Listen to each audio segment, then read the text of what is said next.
Yes dear students, आज हम सीखने जा रहे हैं व्हाट्स पोइट्री। और जो पहली पोएम है आपकी नो मैन आर फॉरेन, उसका सेंट्रल आइडिया डिस्कस करेंगे। एज यू नो आज 21 जून है, ठीक है, 2021 इट्स क्लास 9। ओके, सो सबसे पहले हम अंडरस्टैंड करेंगे व्हाट्स पोइट्री। हम अंडरस्टैंड करेंगे व्हाट इज पोइट्री या व्हाट्स अ पोएम।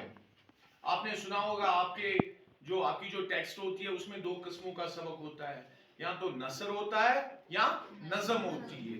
नसर माने प्रोज, नसर माने इन prose words walk, in prose words walk, while as in poetry words dance, in poetry words dance, words नाचते हैं।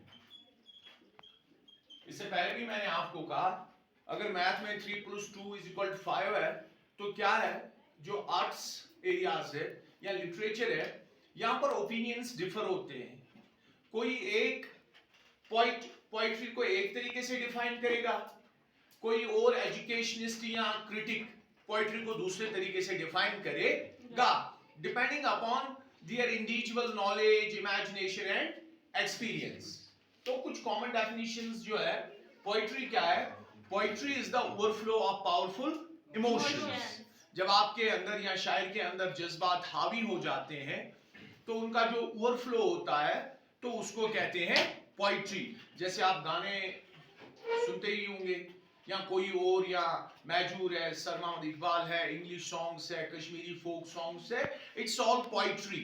कोई राइटर होता है, पोइट होता है, जो इनको पहले लिखता है, उसके बाद सिंगर इनको सिंग करता है और म्यूजिशियन इसको म्यूजिक देता है। Understand? So the actual producer is poet, जिसके जहन में ये वर्ड्स आते हैं। So according to first thing is poetry is the overflow of powerful emotions. Second thing, the best words in their best order. What is poetry? Sometimes you can say poetry is the best words in their best order. Best words in their best order. सबसे best words, बेहतरीन अल्फाज बेहतरीन जगहों पर। इसके बाद it's a literary work. ये एक लिटरेरी वर्क है।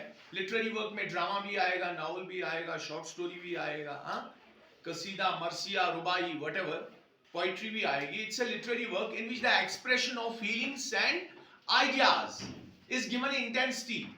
उनको इंटेंसिटी दी जाती है। जो आप एक्सप्रेस करना चाहते हो अपनी फीलिंग्स और आइडियाज को, उनको इंटेंसिटी दी जाती है by the use of style and rhythm.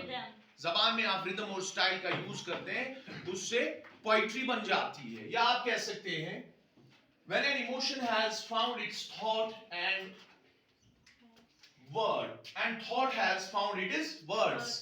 शायर के दिल में इमोशन है किसी चीज के बारे में, कभी वो इंप्रेस होता है फूलों से, कभी उसके जहन में समंदर की ब्यूटी आ जाती है, कभी उसके जहन में अपने महबूब की ब्यूटी आ जाती है, कभी वो वॉर्स देखकर उसका दिल मायूस हो जाता है। अब वो कुछ कहना चाहता है, उसकी इमोशन जो है वो एक थॉट बन गई। अब थॉट्स को जब वर्ड्स मिलते हैं एक्सप्रेस करने को, इसको भी हम पोइट्री कह सकते हैं।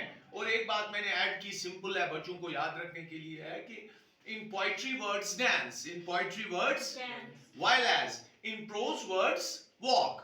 तो इससे क्या है, आपको थोड़ा एक्सपोजर होगा पोइट्री क्या है। पोइट्स पहले से आए हैं, आज भी है, ठीक है। You can not produce poets in schools and colleges. Poets are born poets. Understand? Yes, तो जज्बात पाना ही बात है।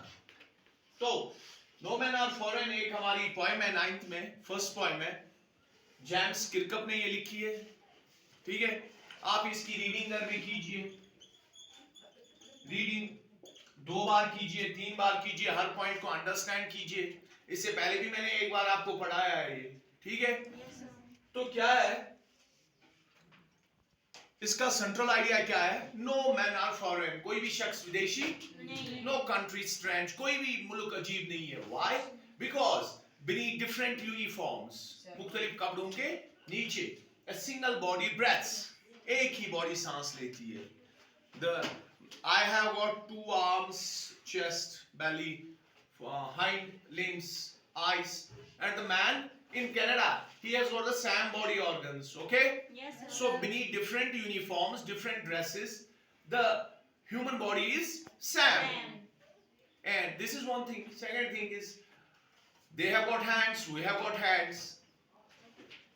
All people share water, air, and land. We walk on land, they walk on land. We breathe air. Everybody breathes air. Understand? Yes, Yes, sir. sir. We need water. A man from Germany, Spain, Italy, Arab, Nigeria, Pakistan, India, Bangladesh, whichever the country, all need water, air, and land. Land. Love is common everywhere.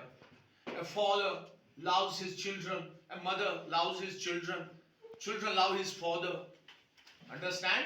So the family love, the love in relations, it is common everywhere. You can win people by love. You cannot win by hatred. And sometimes if somebody asks you to hate, will you hate? No. No hatred on the basis of religion, no hatred on the basis of color, no hatred on the basis of cost. Everybody is equal. Everybody is Equal. Fine.